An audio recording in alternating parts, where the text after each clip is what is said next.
Livro Glórias de Maria, Santo Afonso Maria de Ligório. 3. Da apresentação de Maria.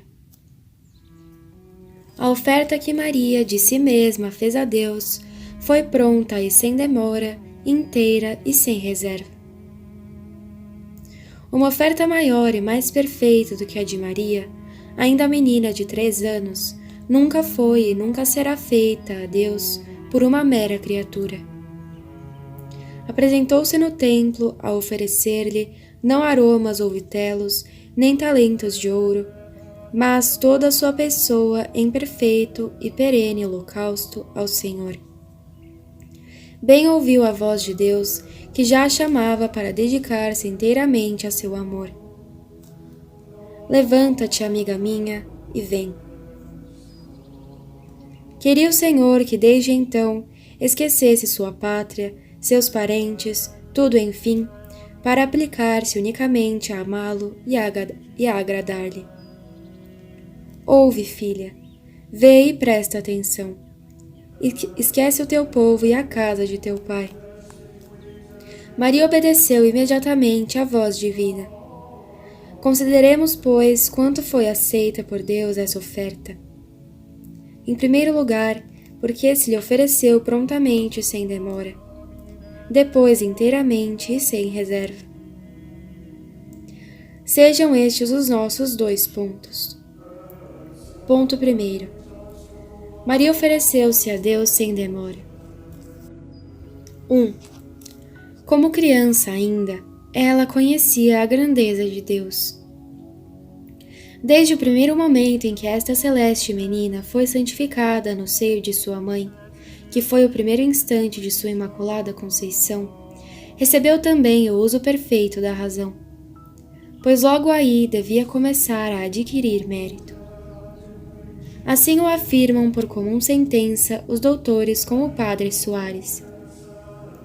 Na opinião deste último, o modo mais perfeito por que Deus santifica as almas consiste, segundo São Tomás, em santificá-las por próprio merecimento, como se deve crer que foi santificada a Santíssima Virgem.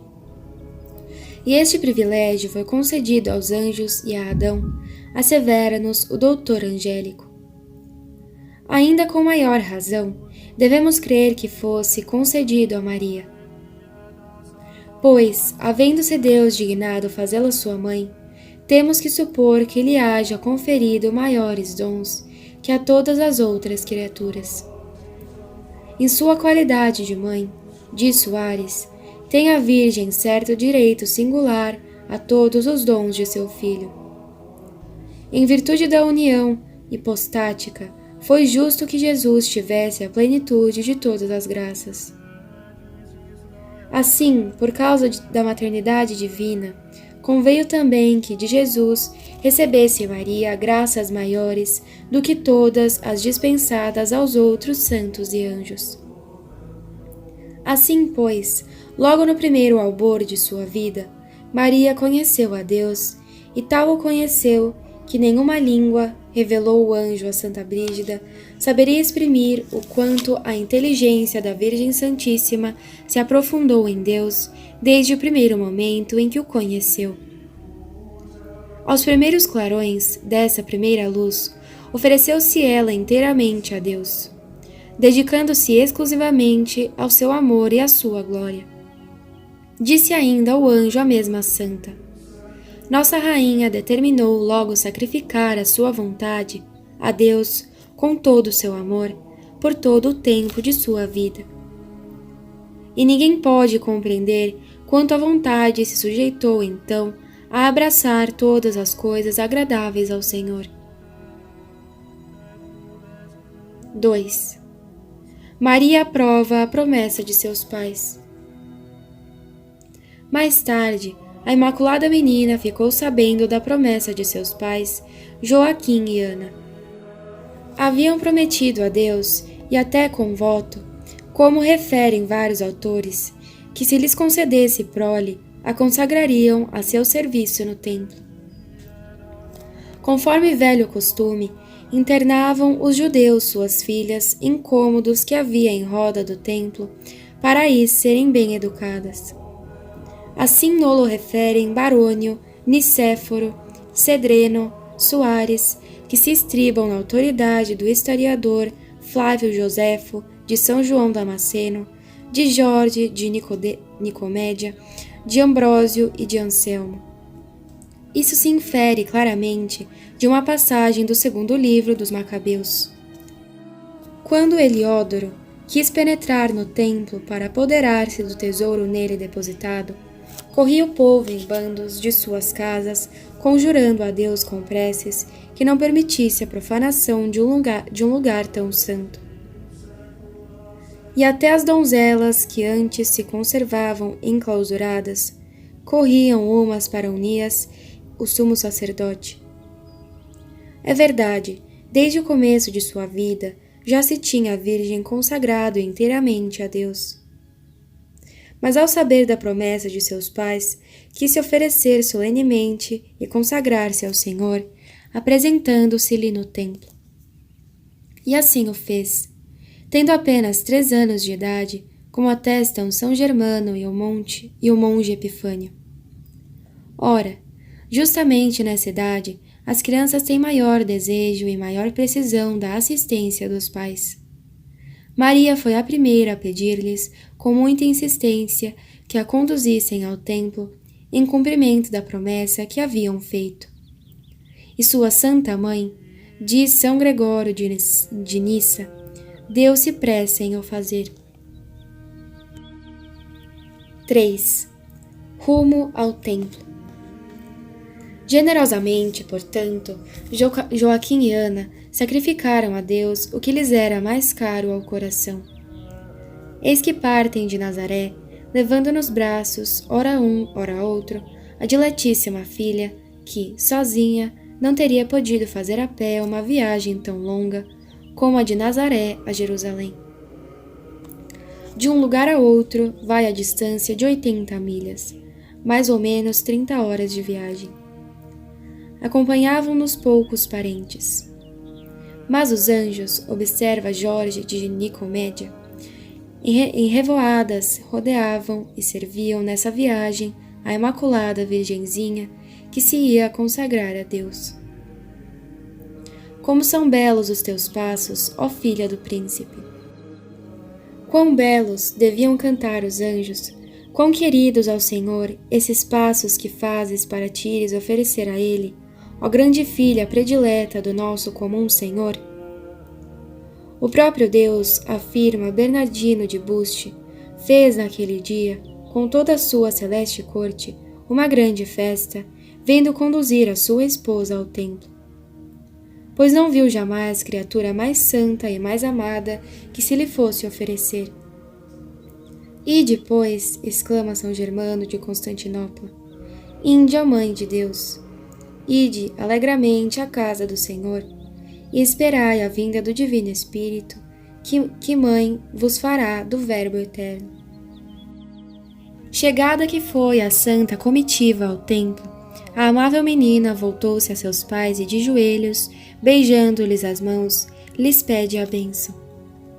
E depois, sem mais se voltar para trás, sobe os degraus do templo. Eram 15, como refere a Arias Montano, apoiado em Joséfo. E apresenta-se ao sacerdote São Zacarias, como o nomeia São Germano. Despedindo-se então do mundo e renunciando a todos os bens que ele promete aos seus amigos, se oferece e consagra ao seu Criador. No tempo do dilúvio, o corvo mandado por Noé, fora da arca, se deixou ficar apacentando-se dos cadáveres. Mas a pomba, sem mesmo pousar o pé, voltou imediatamente à arca. Muitos, mandados por Deus a este mundo, infelizes se entregam ao gozo dos bens terrenos. Não assim Maria. Conheceu que nosso único bem, nossa única esperança, nosso único amor, deve ser Deus. Conheceu que o mundo é cheio de perigos e que melhor se liberta de suas ciladas quem mais depressa o deixa.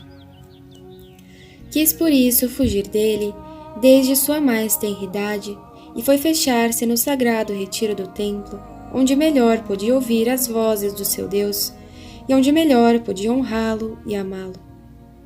E por este modo, a Santa Virgem, desde o começo, se fez toda cara e agradável ao seu Senhor, como lhe faz dizer a Santa Igreja. Felicitai-me, vós que amais ao Senhor, pois ainda pequenina já agradei ao Altíssimo. É esse o motivo pelo qual foi comparada a Lua. Mais depressa que os outros planetas, termina a Lua o seu curso. Do mesmo modo, Maria, mais depressa que os santos, chegou à perfeição, dando-se cedo a Deus sem demora e inteiramente sem reserva. Passemos ao segundo ponto, sobre o qual muito teremos que dizer. Ponto segundo. Maria ofereceu-se inteiramente a Deus. 1. Pelo voto da virgindade. Bem sabia a iluminada menina que Deus não aceita um coração dividido, mas o quer todo consagrado ao seu amor, conforme o preceito dado. Amarás o Senhor teu Deus de todo o teu coração. Começou por isso, desde o primeiro instante de sua vida, a amá-lo com todas as forças, e toda a ele se deu. Entretanto, sua alma santíssima esperava com grande desejo o tempo de se lhe consagrar inteiramente e de um modo mais expressivo e mais solene. Contemplemos, pois, com quanto fervor essa amante virgenzinha, vendo-se já encerrada naquele lugar santo, primeiro prostrou-se para beijar aquela terra como casa do Senhor. Em seguida adorou a infinita majestade do Altíssimo e lhe deu graças pelo favor de tê-la recebido tão cedo a habitar na sua casa. Ofereceu-se depois a Deus, sem reserva de coisa alguma. Entregou-lhe todas as potências e todos os sentidos, toda a mente e todo o coração, toda a alma e todo o corpo. Foi então, como se julga, que, para agradar a Deus, fez voto de sua virgindade, voto que Maria foi a primeira a fazer, segundo diz Roberto, abade. Sua oferta foi sem limitação de tempo, como assevera Bernardino de Buste.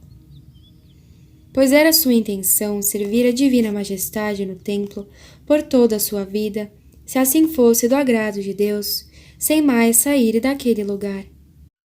Oh, com que afeto devia então dizer: o meu amado é meu e eu sou dele. No comentário do cardeal Hugo, isso se denota.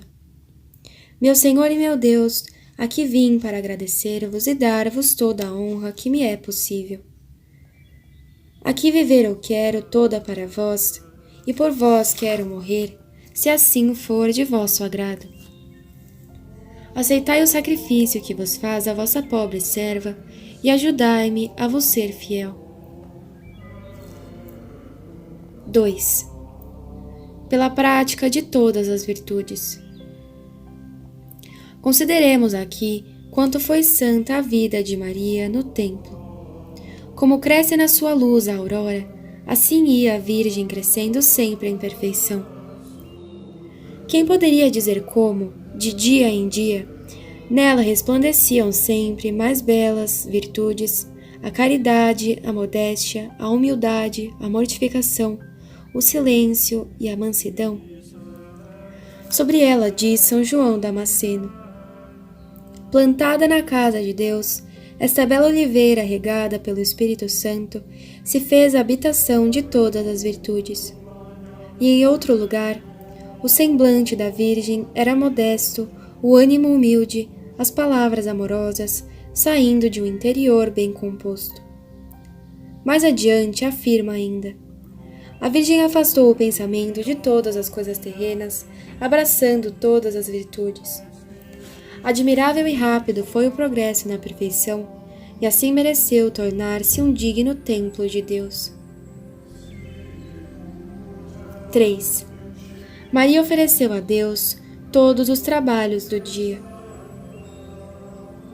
Fala também Santo Anselmo da vida de Nossa Senhora no templo e diz: Maria era dócil, pouco falava, estava sempre composta, sempre séria e sem jamais se perturbar. Perseverança na oração, na leitura dos livros santos, nos jejuns, em toda a sorte, enfim, de obras virtuosas. Boaventura Baduário refere coisas mais particulares. Maria observava a seguinte ordem todos os dias. Desde o amanhecer até a hora da terça, 9 horas, dava-se a oração. Da terça até a nona, ocupava-se em algum trabalho. A hora nona tornava a oração até que o anjo lhe trazia a comida, como era de costume. Procurava ser a primeira nas vigílias, a mais exata na divina lei, a mais profunda na humildade e em toda a virtude a mais perfeita. Ninguém jamais a viu irada. Pelo contrário, tão repassadas de doçura lhe eram as palavras que se reconhecia o Espírito Santo em sua boca. Como se lê em Baduário, a Santíssima Virgem revelou a Santa Isabel de Turíngia o seguinte: Quando meus pais me deixaram no templo, tomei a resolução de ter só Deus por Pai. Continuamente pensava no que havia de fazer para dar-lhe gosto. E a Santa Brígida disse a mesma Senhora: Determinei, além disso, consagrar a Deus minha virgindade e não possuir coisa alguma do mundo, entretanto ao Altíssimo toda a minha vontade. E novamente a Santa Isabel: Entre todos os preceitos, tinha particularmente diante de mim o de amar a Deus.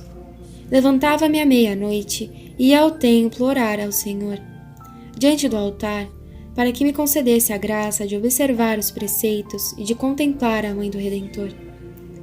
Roguei-lhe que me conservasse os olhos para vê-la, a língua para louvá-la, as mãos e aos pés para servir, e aos joelhos para adorar em seu seio o Divino Filho.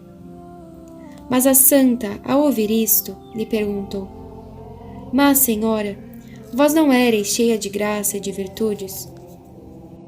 Ao que respondeu Maria: Sabe que eu me tinha em conta da mais vil entre as criaturas e de mais indigna das graças do céu. Por isso pedia continuamente a graça e as virtudes. Finalmente, para que nos persuadamos da necessidade absoluta que todos temos de pedir a Deus as graças que nos fazem falta, acrescentou Maria: Pensas tu que eu tenho possuído a graça e as virtudes sem fadiga?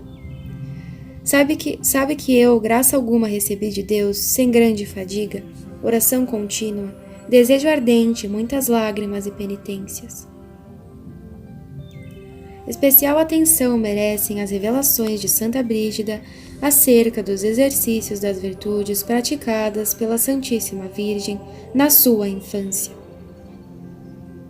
Desde pequenina, foi ela cheia do Espírito Santo e, à medida que crescia em idade, aumentava também em graça. Desde então estabeleceu amar a Deus de todo o coração, de modo a não ofendê-lo nunca em palavras ou ações. Por isso desprezava os bens da terra, dando aos pobres tudo quanto podia. De tal temperança usava no comer, que só tomava quanto lhe era absolutamente necessário para o sustento do corpo. Ciente pela Sagrada Escritura de que Deus devia nascer de uma virgem para salvar o mundo, abrasou-se de tal forma o seu espírito no amor divino, que não pensava senão em Deus, não desejava senão Deus, e só em Deus se comprazia. Evitava, por isso, até o trato com seus pais, para que a não a distraíssem da memória de Deus. Sobretudo, desejava alcançar a vinda do Messias na esperança de ser a serva daquela feliz virgem que merecesse ser sua mãe. Certamente por amor desta excelsa menina, acelerou o Redentor sua vinda ao mundo.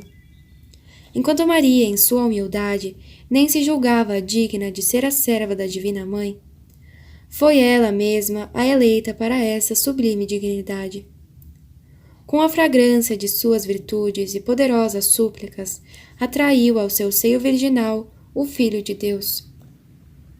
Por isso dela diz o divino esposo: ouviu-se a voz da rola em nossa terra. À semelhança da rola, amava sempre a solidão, vivendo neste mundo como num deserto. Como a rola que vai carpindo pelos campos, Maria sempre gemia no templo, lamentando as misérias do mundo perdido e pedindo a Deus a comum redenção. Oh, com que afeto e fervor repetia diante de Deus as súplicas dos profetas para que mandasse o Redentor? Era, em suma, o objeto de complacência de Deus, o ver subir sempre esta virgenzinha à mais alta perfeição, semelhante a uma espiral de incenso, rico de fragrâncias de todas as virtudes. Assim já a descreve o Espírito Santo nos cânticos. Quem é esta que sobe pelo deserto, como uma varinha de fumo composta de aromas de mirra e de incenso e de toda a caça de polílios odoríferos? Era, na verdade, esta santa menina, diz o pseudo-Jerônimo, o jardim de delícias do Senhor, que nele achava toda a sorte de flores e todos os perfumes das virtudes. É por isso, afirma São João Crisóstomo, que Deus escolheu Maria para sua mãe na terra, porque aqui não achou virgem mais santa e mais perfeita do que ela, nem lugar mais digno para sua morada do que seu sacrossanto seio. Aqui concordam São Bernardo e Santo Antonino. Para ser eleita e destinada à dignidade de Mãe de Deus, devia a Santíssima Virgem possuir uma perfeição tão grande e consumada que nela excedesse todas as outras criaturas. Assim, pois, a Santa Menina apresentou-se no templo e se ofereceu totalmente a Deus. Apresentemo-nos também nós neste dia à Santíssima Virgem, sem demora e sem reserva, peçamo-lhes que nos ofereça a Deus. Não nos repelirá a Ele, quando apresentados pelas mãos daquela que foi o templo vivo do Espírito Santo, as delícias de seu Senhor e a mãe eleita do Verbo Eterno. Tudo esperemos dessa gratíssima e excelsa soberana, sempre extremosa no recompensar os obséquios de seus devotos servos. É o que vamos ver no seguinte exemplo. Exemplo. Soror Domingas do Paraíso nasceu de pais pobres em uma aldeia chamada Paradiso, perto de Florença. Desde pequenina começou a servir a Mãe de Deus. Jejuava em sua honra todos os dias da semana. No sábado dava aos pobres a comida de que se tinha privado. Nesse dia, procurava o jardim da casa ou os campos vizinhos, onde colhia quantas flores podia, indo com elas enfeitar uma imagem da Santíssima Virgem com o menino ao colo que havia em casa. Vejamos agora com que favores a Gratíssima Senhora recompensou os obséquios dessa sua serva. Estando um dia Domingas à janela, teria 10 anos então, viu na rua uma senhora de bela aparência com um menino, ambos estendendo a mão como se pedissem esmola. Vai logo buscar um pão para aqueles pobres, quando, de repente, sem que se abrisse a porta, os vê ao seu lado dentro da casa. Repara então que a criança tinha feridas as mãos e o peito. Pergunta a bela senhora: quem feriu o menino? Foi o amor, respondeu-lhe a mãe. Encantada com a beleza e a modéstia do pequenino, pergunta-lhe Domingas se lhe doíam as feridas. Mas ele só responde com um sorriso. Entretanto, mãe e filho foram se aproximando da imagem que costumava ser enfeitada por Domingas. Dize-me, filha, o que te move a coroar de flores esta imagem? Pergunta-lhe aquela senhora. Move-me o amor que tenho a Jesus e Maria. E quanto os ama tu? Amo-os quanto posso. E quanto podes? Quanto eles me ajudam. Continua a amá-los, disse-lhe a senhora, que eles muito bem te recompensarão no paraíso. Sentiu então Domingas um perfume celeste a desprender-se das chagas. Perguntou por isso a mãe pelo bálsamo, com que as ungia e onde se podia comprá-lo. Ao que respondeu a senhora: compra-se com a fé e com as boas obras. Ofereceu depois pão ao menino, mas a mãe disse-lhes: a comida deste meu filho é o amor. Dize-lhe que amas a Jesus e o contentarás. O menino, a este nome de amor, começou a alegrar-se e, voltando para Domingas, perguntou-lhe quanto amava Jesus. Amo-o tanto que vivo pensando nele, noite e dia. Só me preocupo em dar-lhe o maior gosto possível, responde a interrogada. Pois bem, acrescentou o menino, ama-o, que o amor te ensinará o que deves fazer para contentá-lo. Aumentando cada vez mais a fragrância que se exalava das chagas, exclamou Domingas: oh, meu Deus, essa fragrância me faz morrer de amor. Se ela é tão suave numa criança, que será então no paraíso?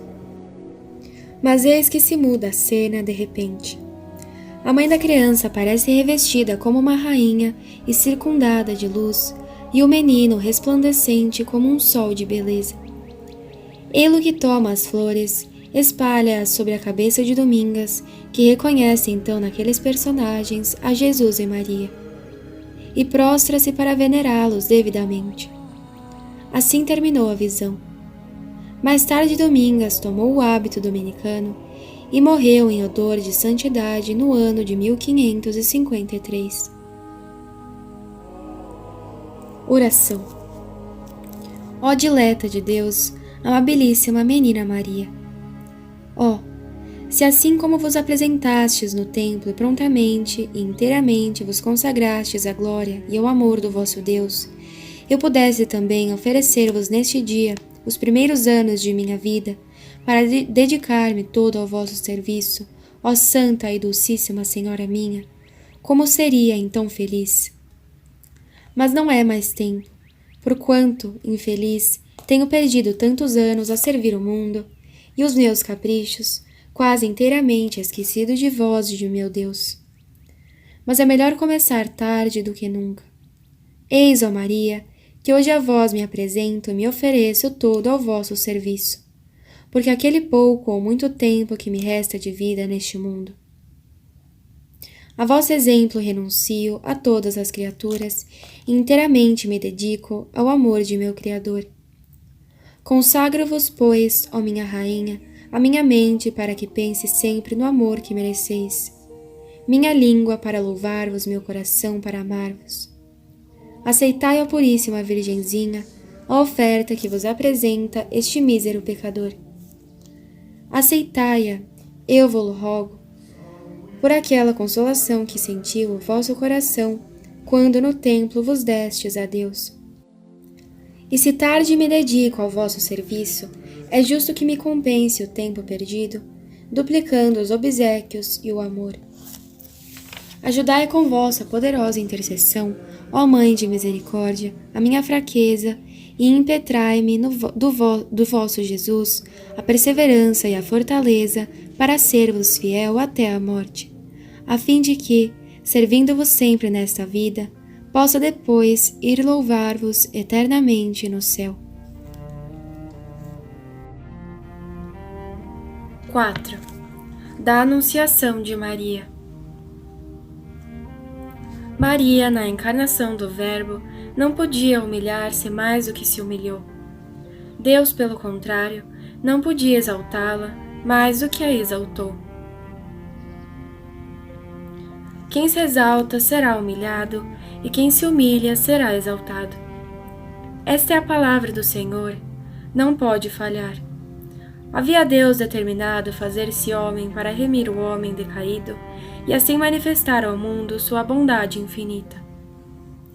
Devendo para isso escolher-se mãe na terra, andava buscando entre todas as mulheres qual fosse a mais santa e humilde.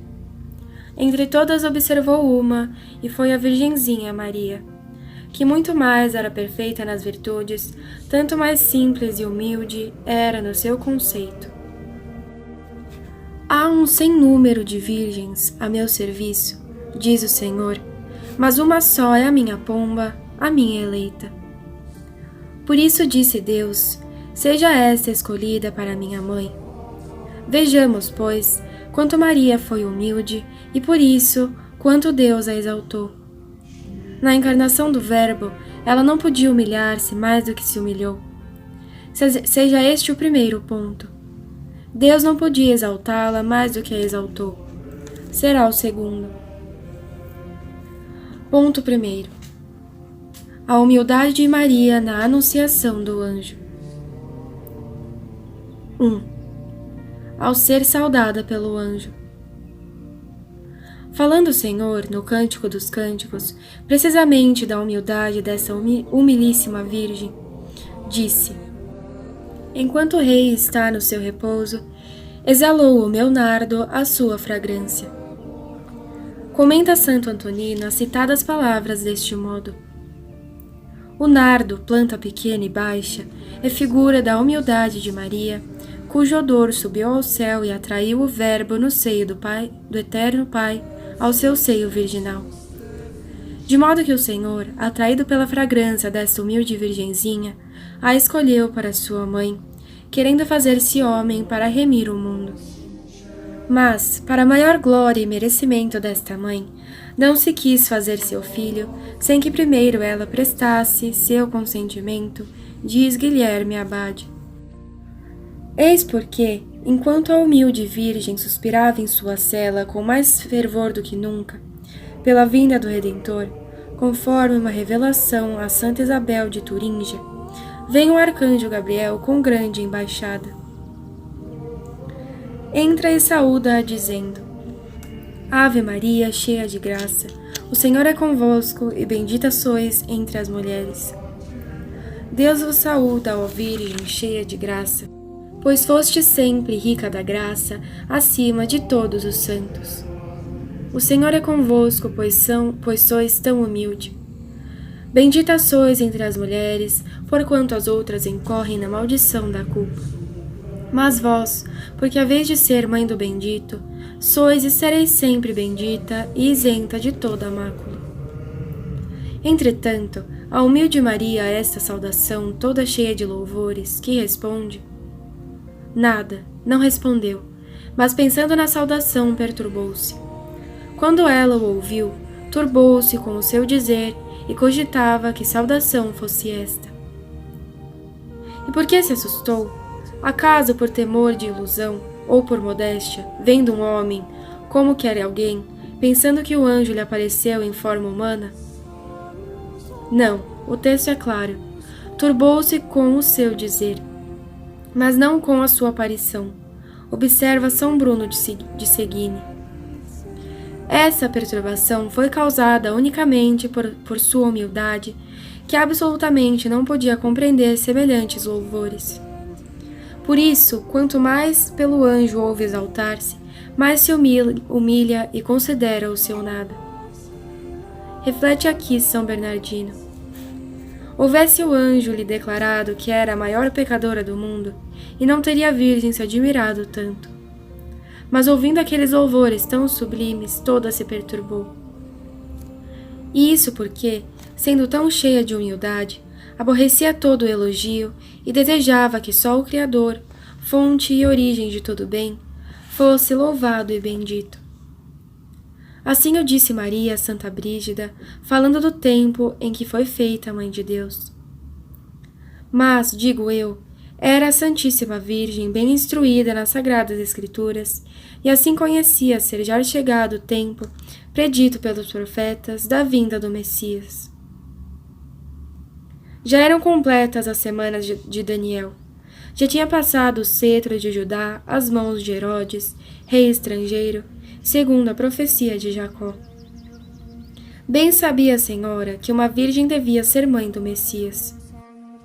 Ouve o anjo dar-lhe aqueles louvores que parecia servirem unicamente a uma mãe de Deus. Não lhe veio então ao pensamento, ao menos um quem sabe se porventura fosse ela esta mãe de Deus escolhida? Não. A sua profunda humildade nem tal lembrança lhe permitiu. Serviram tão somente aqueles louvores para fazê-la entrar num grande temor, considera São Pedro Crisólogo. A semelhança do Salvador, que foi confortado por um anjo, se tornou preciso que São Gabriel, vendo Maria tão assustada com aquela saudação, a animasse, dizendo: Não temais, ó Maria, porque achastes graça diante de Deus. Aos vossos olhos, a verdade, sois tão pequena e insignificante. Mas Deus, que exalta os humildes, vos fez digna de achar a graça perdida pelos homens. Por isso vos preservou da mácula, comum a todos os filhos de Adão.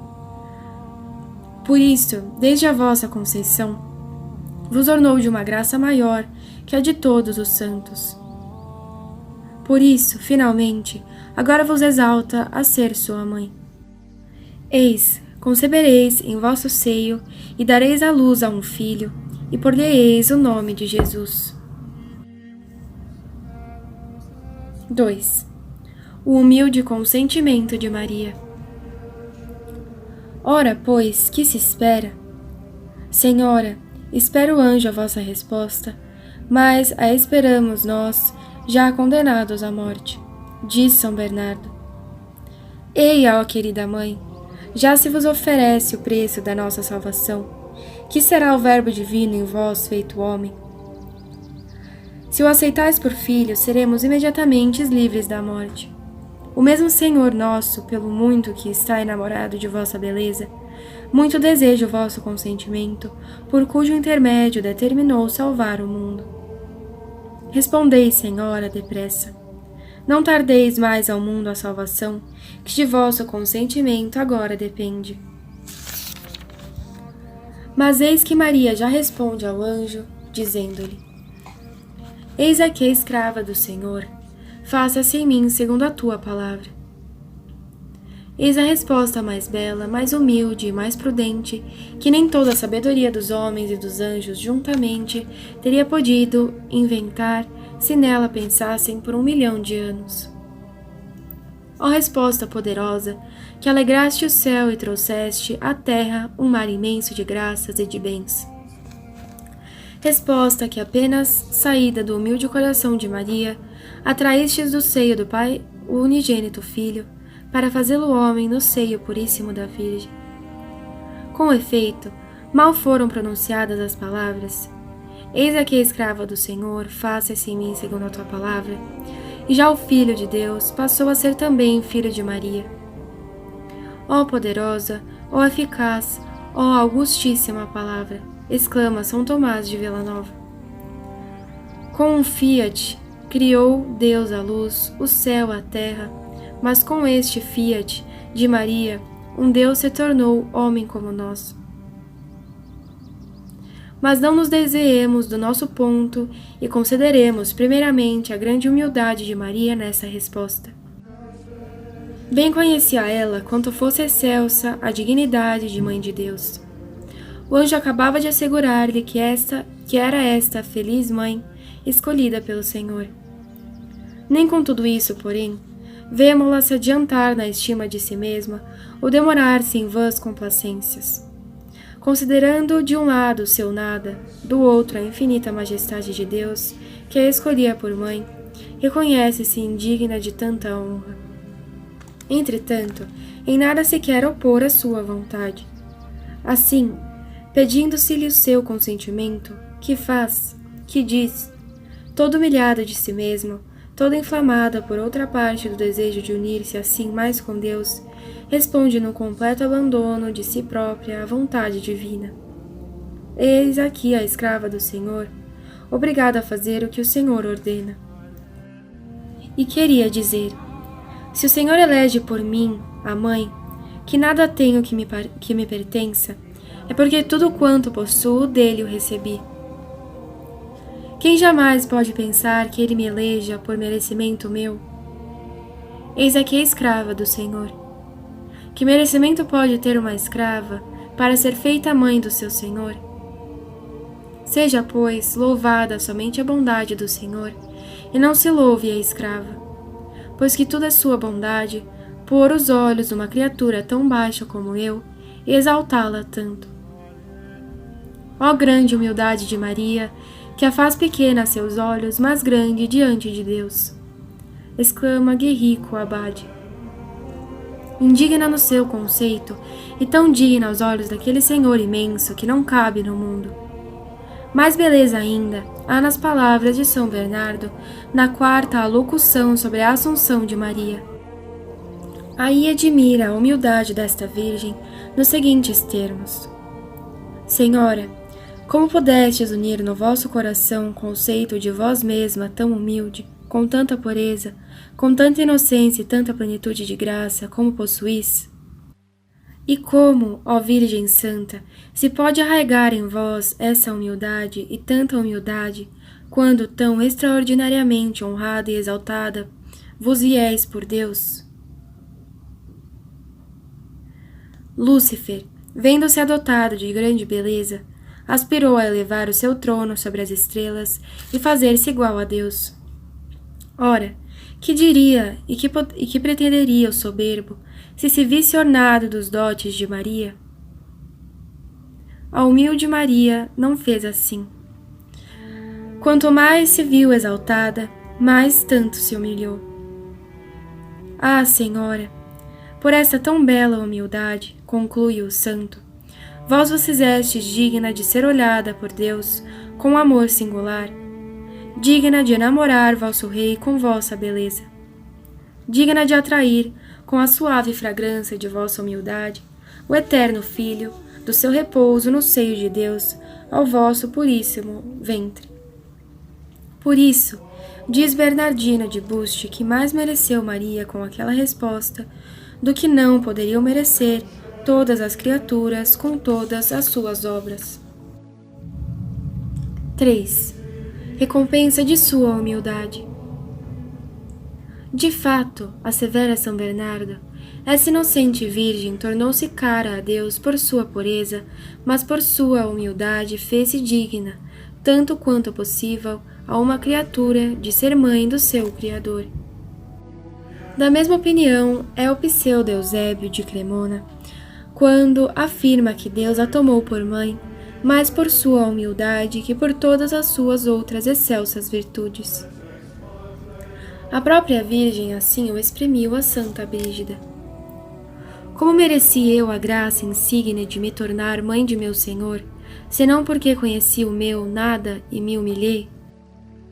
E primeiro o declarou no seu humílimo canto, quando disse: porque o Senhor pôs os olhos na baixeza de sua serva. Maravilhas me fez aquele que é poderoso. Onde nota São Lourenço Justiniano.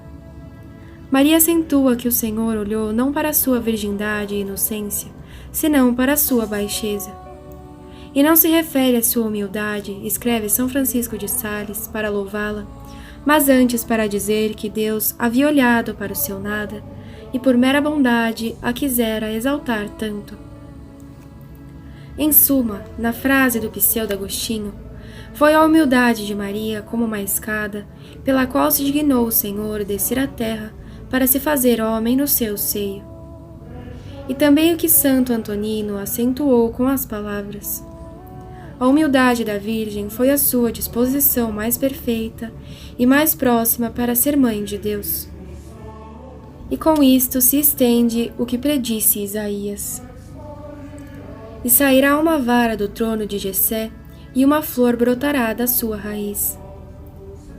Reflete Santo Alberto Magno que a flor divina, isto é, o unigênito de Deus que devia nascer, não da sumidade ou do tronco da planta de José, mas da raiz, precisamente para denotar a humildade da mãe.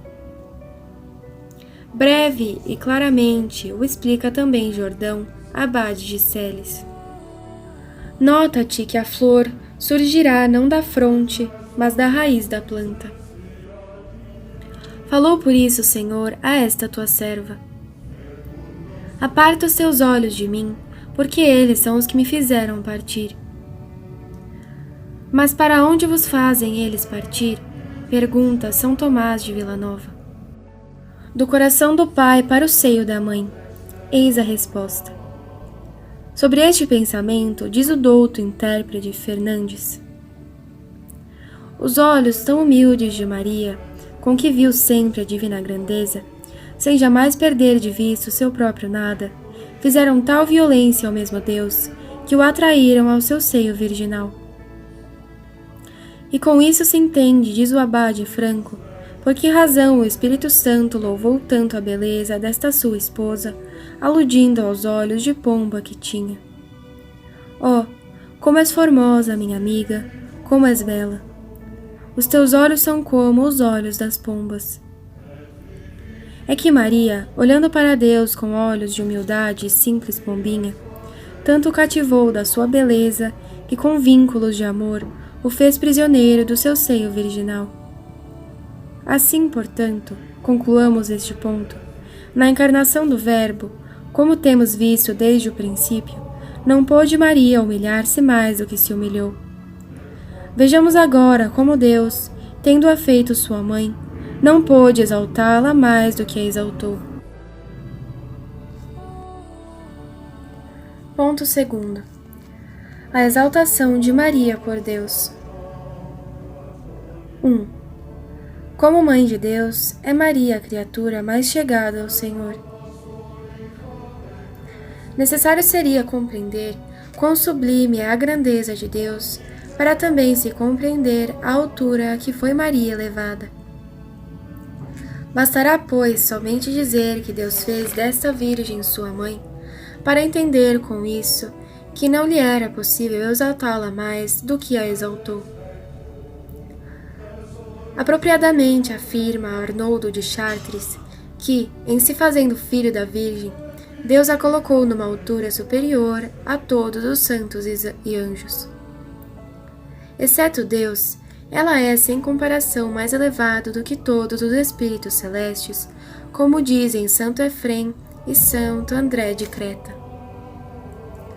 Vulgato Anselmo escreve: Senhora, vós não tendes quem vos seja igual, porque qualquer outro ou está acima ou está abaixo de vós. Só Deus vos é superior, e todos os outros vos são inferiores. É tão grande, em suma, a grandeza da Virgem, conclui São Bernardino, que só Deus pode e sabe compreendê-la. Por isso ninguém se maravilhe, adverte São Tomás de Villanova, se os santos evangelistas tão prontos em registrar os louvores de João Batista, de Madalena, foram tão parcos em descrever as prerrogativas de Maria. Contentam-se em dizer que dela nasceu Jesus. Baste-nos isto. Com tais palavras dizem tudo, resumem-lhe todas as excelências, sendo por isso desnecessário que as fossem descrevendo uma a uma. E descrevê-las por quê? Maria é Mãe de Deus e já não excede com isso a toda a grandeza e dignidade que se pode exprimir ou imaginar depois de Deus? Pergunta é ad mero. Igualmente conclui Pedro Celense. Dai-lhe o nome que quiserdes de Rainha do Céu, de Senhora dos Anjos ou qualquer outro título de honra, jamais chegareis a honrá-la tanto como chamando-lhe Mãe de Deus. É evidente a razão do exposto, pois São Tomás ensina o seguinte: quanto mais uma coisa se avizinha ao seu princípio, tanto mais recebe a sua perfeição. Ora, sendo Maria a criatura mais vizinha a Deus, do mesmo Deus ela participou mais graça, perfeição e grandeza que todas as outras criaturas. Daqui deduz o padre Soares a razão porque a dignidade de Mãe de Deus é de ordem superior a toda outra dignidade criada. Pois de algum modo pertence à ordem da união de uma pessoa divina com a qual vai necessariamente conjunta. Assevera por isso Dionísio Cartucho que depois da união hipostática, nenhuma há mais próxima que a da Mãe de Deus com seu Filho. É esta a união suprema que pode ter uma pura criatura com Deus, ensina São Tomás. Santo Alberto Magno afirma que ser Mãe de Deus é a dignidade imediata depois da dignidade de ser Deus. Por isso diz que Maria não pode ser mais unida a Deus do que foi, senão fazendo-se Deus. A Virgem devia ser mãe de Deus. Precisou, portanto, na linguagem de São Bernardino, ser exaltada a certa igualdade com as pessoas divinas por meio de uma quase infinidade de graças. Moralmente falando, os filhos são reputados a mesma coisa com seus pais, de modo que comuns lhes são os bens e as honras. Daí deduz São Pedro Damião que se Deus habita em diversos modos nas criaturas, e Maria habitou com um modo singular de idoneidade, fazendo a mesma coisa com Maria. Depois exclama com aquele célebre dito: a que trema e emudeça toda criatura, ousando apenas contemplar a imensidade de tão sublime dignidade. Deus habita no seio da Virgem, com ela mantém a identidade de uma natureza. 2. Como Mãe de Deus, é Maria portadora de uma dignidade quase infinita. Segundo São Tomás, tendo Maria sido feita Mãe de Deus, em razão dessa união tão estreita com o bem infinito, recebeu certa dignidade infinita, a qual Soares chama de infinita no seu gênero. Pois a dignidade de Mãe de Deus é a máxima que pode conferir-se uma pura criatura. Ouçamos a explicação do doutor Angélico. A humanidade de Jesus Cristo podia receber de Deus maior graça habitual. Mas como assim? Porque a natureza limitada da graça, como coisa criada, é sempre capaz de aumento. Entretanto, não pôde a humanidade de Cristo receber maior realce que o da união com uma pessoa divina. Assim, a bem-aventurada Virgem não pôde também ser constituída em maior dignidade que ser mãe do infinito. E São Bernardino garante que o estado de sua mãe, a que Deus exaltou Maria, foi sumo, de modo que a não pôde exaltar mais. E o confirma Santo Alberto Magno. Deus conferiu à Santíssima Virgem o que há de mais alto possível para uma criatura: a maternidade divina. Eis a razão das conhecidíssimas palavras de Conrado de Saxônia. Deus pode fazer um mundo maior, um céu mais extenso, mas não pode fazer uma criatura mais excelsa do que fazendo-a sua mãe. Melhor que todos, porém, a própria Mãe de Deus exprimiu a altura a que o Senhor a sublimou quando disse: maravilhas em mim operou aquele que é poderoso. E por que não especificou ela quais eram essas maravilhas concedidas por Deus? Maria não as expôs, responde-nos São Tomás de Vilanova, porque são tão grandes que não se podem explicar. Razão teve, pois, o autor da Salve Rainha, de dizer que Deus criou o mundo por causa dessa Virgem, que havia de ser a sua mãe.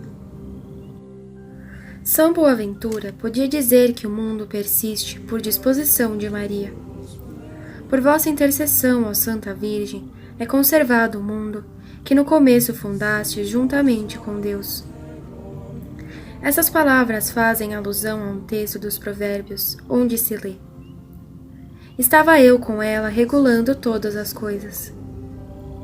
Que, por amor de Maria, Deus não destruiu o homem depois do pecado de Adão, é sentença de São Bernardino. Motivadamente canta, portanto, a Santa Igreja que Maria escolheu a melhor parte.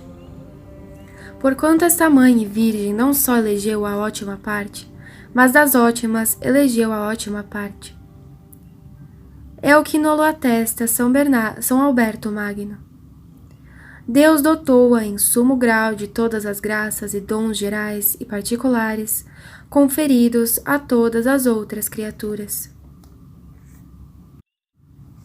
3. Inefável riqueza de graças conferidas a Maria.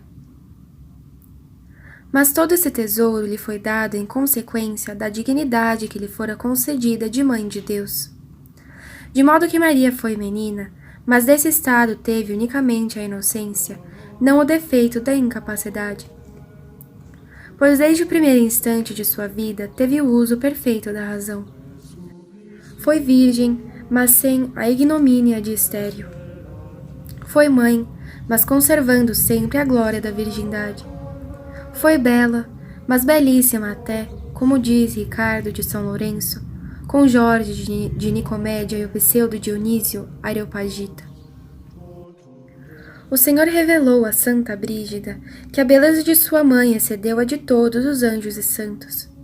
Foi belíssima, repito, mas sem perigo para os que a contemplavam, porque a sua beleza afugentava os movimentos impuros e inspirava pensamentos de pureza, como atestam Santo Ambrósio e São Tomás. Por isso ela se chamou mirra, que impede a corrupção. Espalhei como mirra escolhida, suavidade de perfume. Levava a senhora uma vida ativa, mas sem que o trabalho a distraísse da união com Deus. Na contemplativa estava recolhida em Deus, mas sem negligência do temporal e da caridade devida ao próximo. Tocou-lhe a morte, mas sem as suas angústias e sem a corrupção do corpo. Concluamos, pois. Esta Divina Mãe é infinitamente inferior a Deus, mas é imensamente superior a todas as criaturas. E se é impossível achar um filho mais nobre que Jesus, é impossível também achar uma mãe mais nobre que Maria. Sirva tudo isto aos devotos de Maria, não só para se regozijarem das suas grandezas, como também para aumentar-lhes a confiança no seu poderosíssimo patrocínio. Pois não diz o padre Soares que Maria, sendo mãe de Deus, tem certo direito sobre os seus dons em benefício dos que a servem? Além disso, na opinião de São Germano, Deus não pode deixar de ouvir as súplicas de Maria, porquanto precisa reconhecê-la como sua verdadeira e imaculada mãe.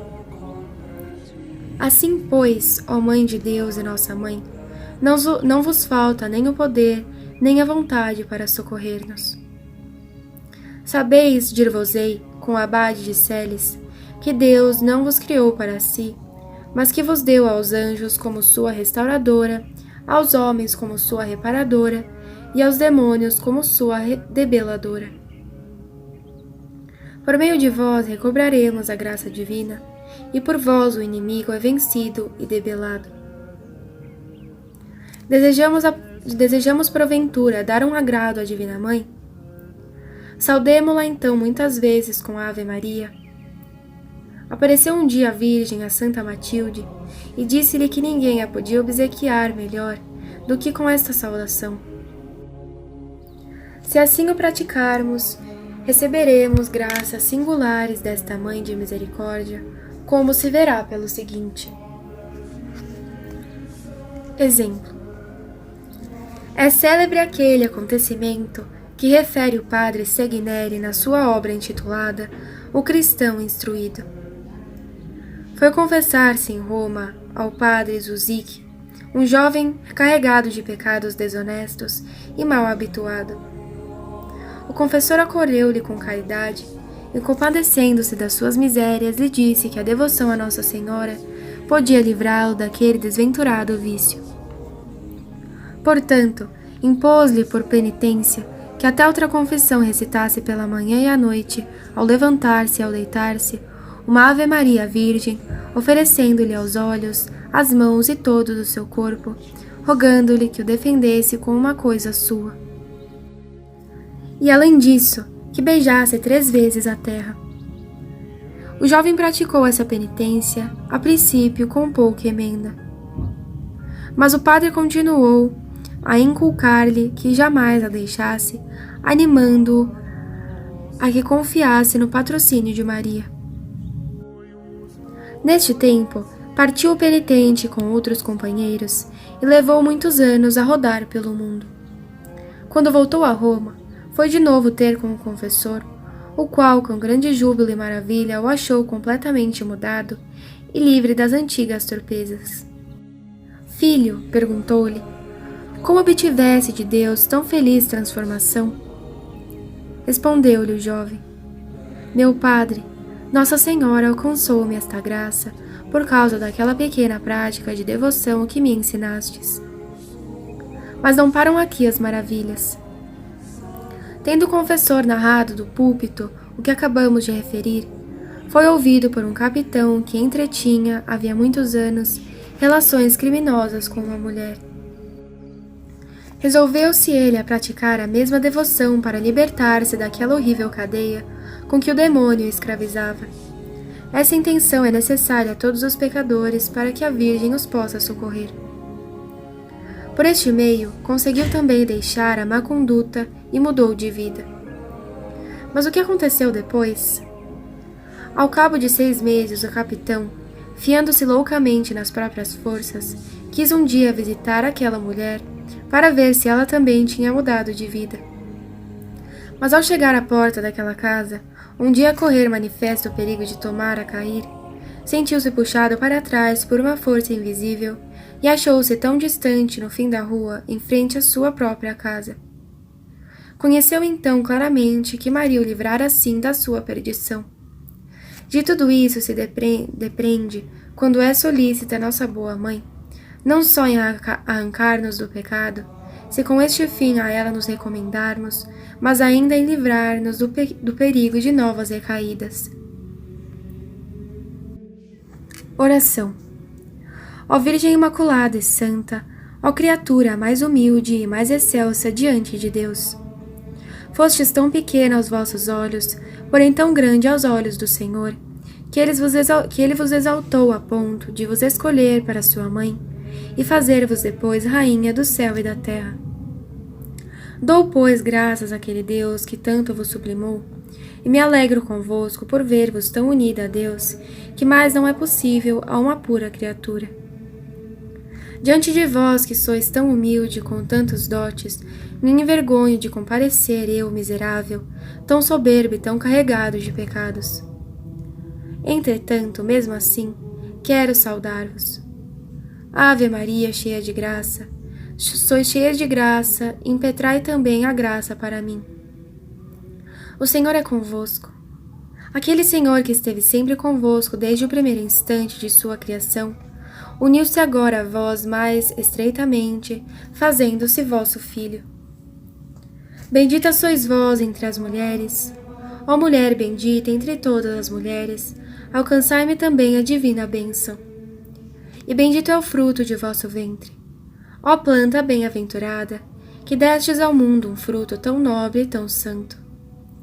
Santa Maria, Mãe de Deus, ó Maria, confesso que sois verdadeiramente a Mãe de Deus, e por esta verdade estou pronto a dar 1000 vezes a vida. Rogai por nós, pecadores. Mas se vós sois a Mãe de Deus, sois também a Mãe de nossa salvação e de nós, pobres pecadores. Pois para salvar-nos foi que Deus se fez homem e vos fez sua mãe para que vossos rogos tenham a virtude de salvar qualquer pecador. Eia, pois, ó Maria, rogai por nós, agora e na hora de nossa morte. Rogai sempre, rogai agora, que estamos em vida no meio de tantas tentações e perigos de perder a Deus.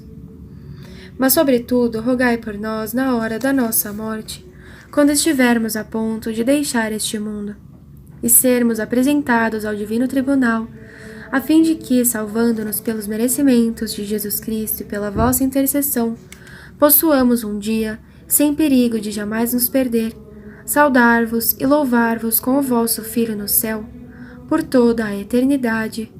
Amém.